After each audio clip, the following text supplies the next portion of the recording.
Hey everyone, and welcome back to the Gibbs Spotlight. My name is Haley Sandell, and I am a visual communications intern here with the Gibbs College of Architecture. Today, I'm talking with Alecia Buffington. She's a recent graduate from Gibbs, and she got her bachelor's degree in architecture. Hey Alecia, how's it going? Hey, great. So, where are you from? Can you tell us a little bit about you and your life leading up to Gibbs? I was born and raised in Shawnee, Oklahoma, and pretty much my whole life there.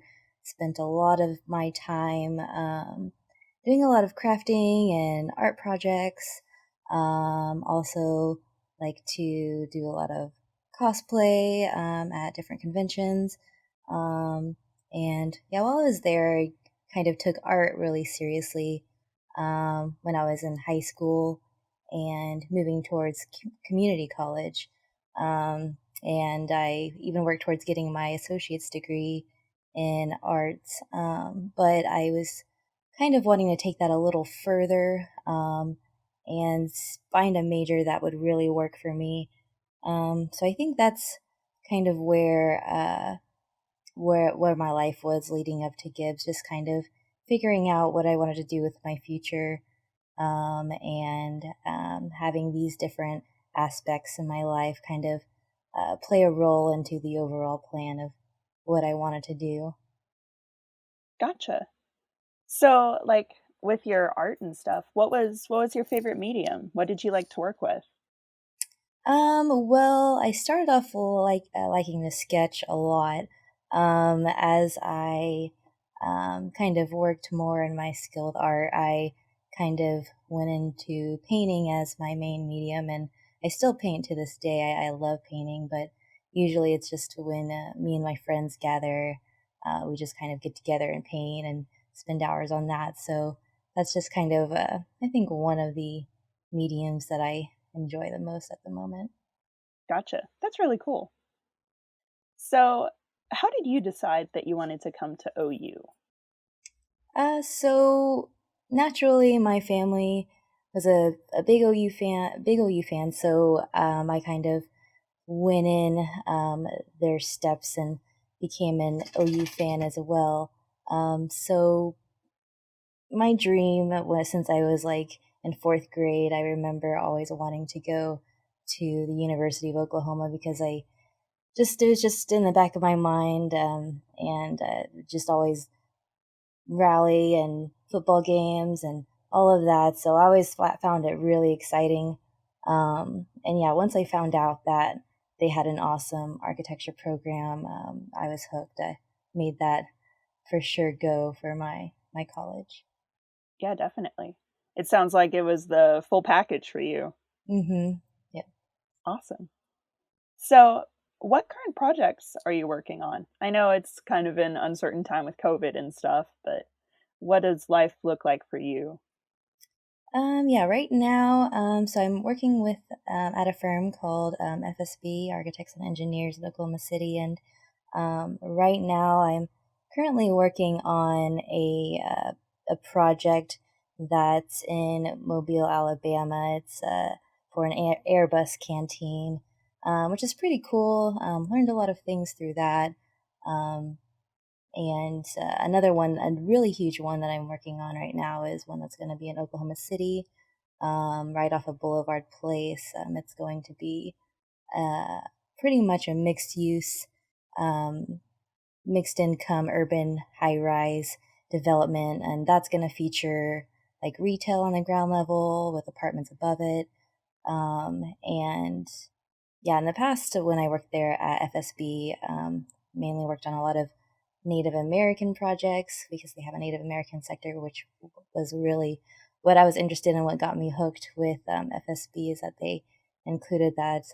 Since being Native American myself, I really kind of had a passion to kind of go towards that a little more. So, yeah, just kind of jumping around at the moment with Native American civic sector projects and getting to know the ins and outs of a building and how they really go together. That's really awesome. I Have they already started building that high rise downtown? Not yet. We are in the getting into our construction documents and everything and getting those finalized. So it's gonna be a while because we're making a lot of changes and revisions, but yeah, soon that'll be coming up. Okay, gotcha. Yeah, I only ask because that area is being so built up right now. There's so much going on. That's really awesome. Um, Also, I think it's really cool that you get to work with Native American projects and kinda get to work with your culture in that way. That's really awesome. Yeah, I really enjoyed that part. What was it like, becoming an intern for them and kinda transitioning into a full-time position from that? Well, yeah, as an intern, or like going into the internship, I didn't really know what to expect. I started my summer after third year, going into fourth year, and I had no idea really how a firm was really ran.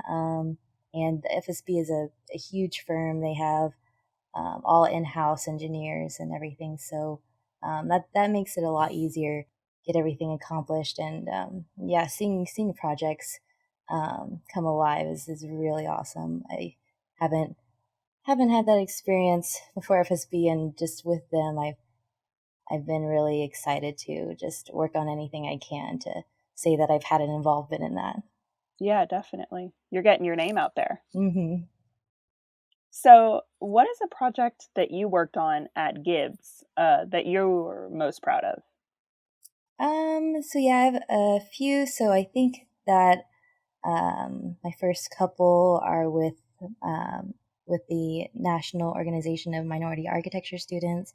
I was a treasurer and a president for the OU chapter at Gibbs in my fourth year and fifth year of school, and pretty much we were able to go on a design competition that takes place all over the country. In my fourth year, it took place in Chicago, and we got to get a group together. It was actually me and two other people, a graduate student and a fifth year student at the time. And we were working really hard and cranking a lot of work out for about a month because that's about the only time we had to work on it because it was kind of short notice and we really wanted to get into this competition. So we came together, we met multiple times a week and just got a lot of drawings out, and everything turned out really awesome. And I was really, really proud of us for, especially for the reemergence of No Moss to the OU chapter. Um, just being able to see that come back and be an established organization on campus, and also seeing us go to Chicago and present in front of like 45 other schools, and um, getting feedback on our project and seeing what we can do to take that further. So that Nice. was a really awesome project that I had for um, my fourth year with No Moss, and then in fifth year, um, pretty much kind of like the same thing, but this time it took place in Brooklyn, New York, and I became the president of the organization and had to recruit and gather a lot of people towards um, the end of my fourth year to get everyone ready for the competition for the following year. Um, Nice. and we got that together. We got a pretty good group of people working on it of different years in the college, and just the involvement with that was great. We were able to present there in Brooklyn, and we made it to the semifinals. So it was like the top seven out of like almost 50 other schools across the country, which is really exciting. Wow. Yeah, that's awesome. Yeah, it was great, and we were really happy. So that meant we had to work all that night as soon as we found out, and get everything prepared for the next day to present for the finals. So we didn't place for the finals, but it was still an awesome experience that everyone came together and put in their a lot of hard work to get this done and get the OU chapter's name out there for No Moss. Yeah, Um, absolutely. yeah, and that was a project I did in my 5th year. My last project that I was really proud of would probably have to be my final project for 5th year studio, and that one was really interesting because it was kind of mm, interrupted with COVID and everything happening, and the transition that we had to make with working from home. It was really hard to find that motivation to stay on track with your work schedule and getting everything done and communicating with your professor while he's trying to communicate with everyone else. So that was tough little part, but I was proud of myself for sticking to a schedule and cranking out work, and I was really satisfied with the outcome. That project was um, a recreation center that I chose to be on the bridge of North East 10th Street in Oklahoma City. And pretty much that project focused on bringing the east side of Oklahoma City and the west side of Oklahoma City together because there's pretty much a huge scar in the urban fabric with the highway 240 or sorry, 235 ran through it.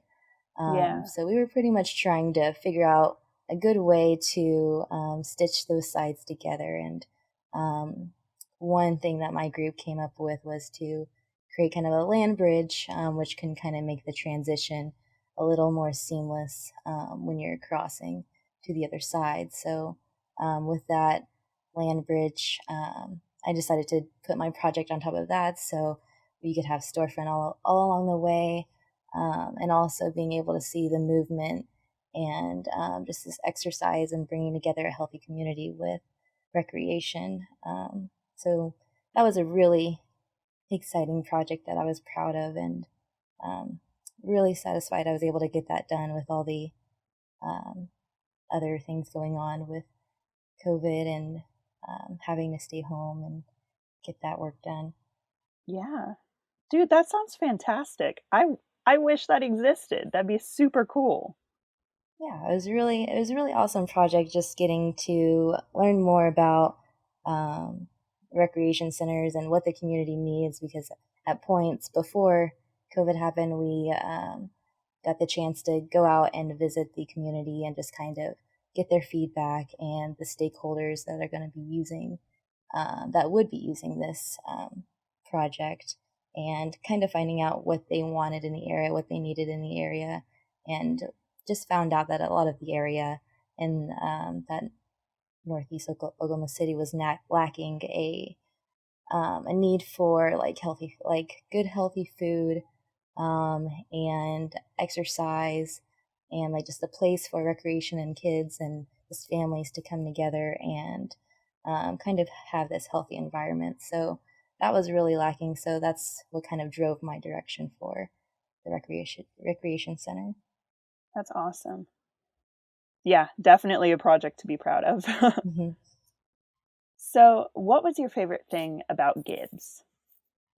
Yeah, so I think that one of my favorite things would have to be the American School, because I love the focus on creativity and designing with your feelings and emotion in mind and having that kind of drive some of the project overall. Um, and it could really at times make your projects very expressive and eccentric and everything. But I that's what I loved about it. I thought that it was amazing just having those different forms that architects like Bruce Goff and Frank Lloyd Wright used. I really took heavy inspiration from their beautiful work whenever we were learning more about the American school and the origins of it.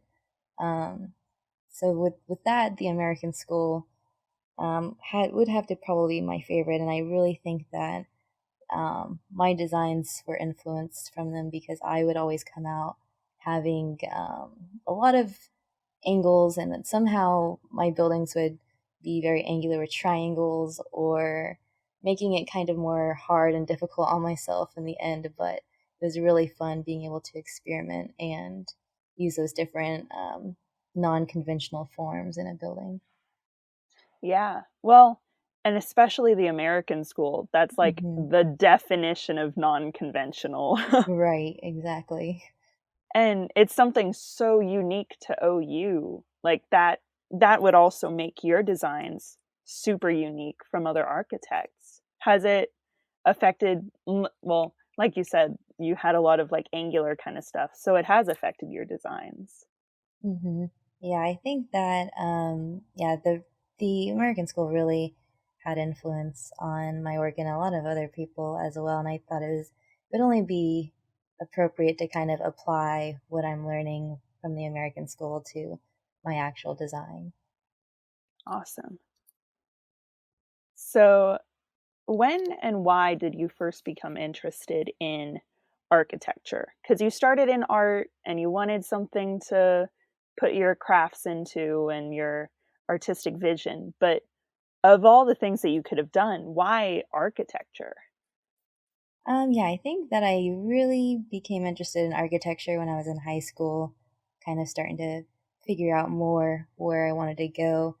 Because originally I wanted to do um, major in a veterinary field, which is totally different than architecture. But I loved animals so much and thought that maybe I would want to possibly help them someday. But I kind of went away from that and wanted to apply my artistic skill to my career. So with that, I chose architecture, and I think one of the reasons why I chose that is because I was always kind of fascinated with buildings, and I'd always play this Sims game, which is a simulation where you could just build and have these different avatars interact with what you create.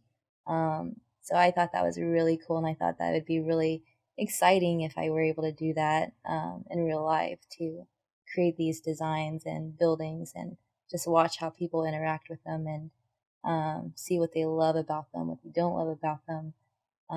So I think that's kind of where my interest for architecture came in, because I wanted to kind of apply what I was kind of doing for fun to a career later on down the road. It's kind of funny to me because you're not the first person to mention that The Sims helps you decide on architecture. Yeah, I mean, it's a really, game that's immersive and kind of has a lot of elements that would be surprising for a lot of games now. But I think that it's just how you are so interactive with the buildings and the people's interactions. I think that's what makes it a pretty good transition to an actual major. Yeah. Yeah, that's pretty cool. So, what advice would you give current students about entering the workforce after graduation?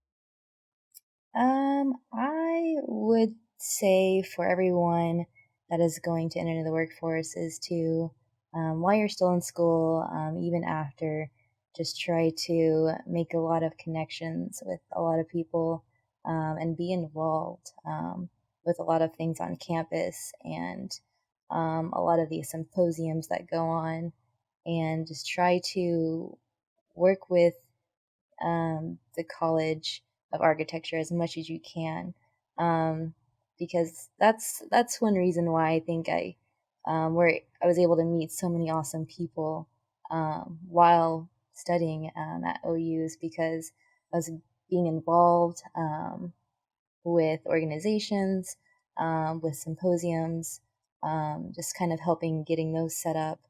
And along the way, you meet a lot of renowned architects and designers and engineers all over the world.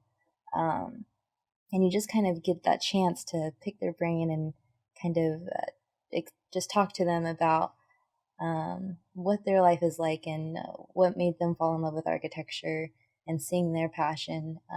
That definitely helps a lot.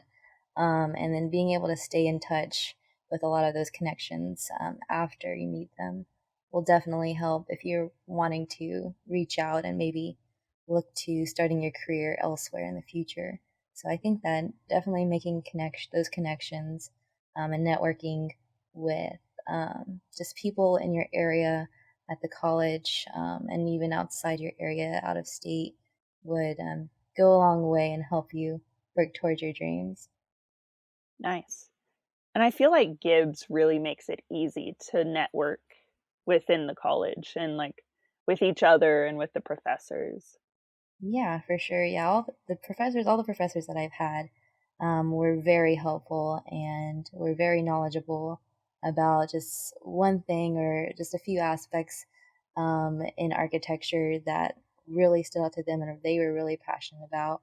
Just kind of getting those pieces from all these different professors and faculty just really helped a lot. Yeah, and I think that the faculty for sure, they definitely want to push you and getting you out there and even helping you get set up for internships while you're still in school so you can kind of get the feel for what it's like before you actually graduate and jump into a firm. And they're just good resources to have too. Hmm. Yeah. So, how has COVID affected your experience in the field at FSB? So right now it's when I first started, because I started working there on June the 1st, and they were kind of still working on transitioning people back in waves because before I got there, a lot of people were working from home, and a lot of people that weren't working from home that were still at the office. That was just because they either didn't really have any good internet at home or they didn't really have any way to work from home. So when I got there, I was one of the first waves of people that came back. And in that firm, there's like about almost 200 employees working there. And it was like a ghost town whenever I got there because there was just so many few people working.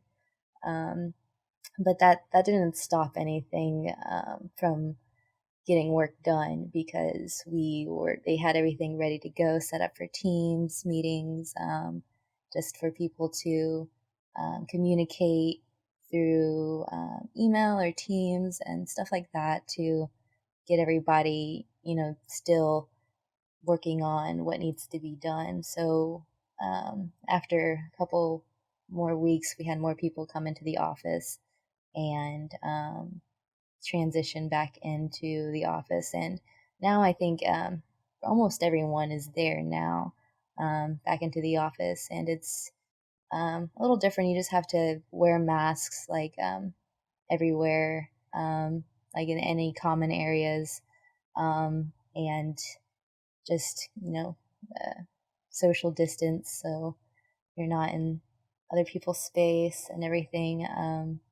But for the most part, I think that they did a very good job at getting everything ready um, for COVID and how it's affecting everything, and just kind of knowing that COVID and just future pandemics, if they do happen, um, we're kind of a little bit more prepared for that now, and we kind of understand how things are going to operate differently when things like that happen. So I think that we'll be able to be more prepared for that and kind of have this kind of pandemic shape how we kind of do work in the future and maybe what's needed for future projects. But for example, like whenever you have like stations or workstations in a project or desks or cubicles, just kind of keeping in the back of your mind that everyone needs to still be 6 feet apart Yeah. because this is kind of like the new norm. So we just kind of have to get used to that and um, keep that in the back of our mind when we're designing. Yeah, definitely. It's it's such a weird reality to have Hmm. to face now. And Hmm. yeah, architecture is definitely probably one of the biggest things that's affected by it since we do have to keep in mind distancing and Hmm. um, airflow and all. all the everything that comes with it. Right. Mm-hmm. Yeah. It's definitely made a lot of changes, but I think those changes are definitely for the better for sure. Oh, absolutely.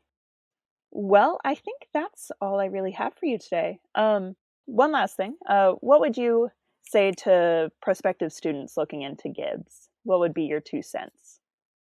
I would say go for it. I think that you're not going to get an experience like this anywhere else.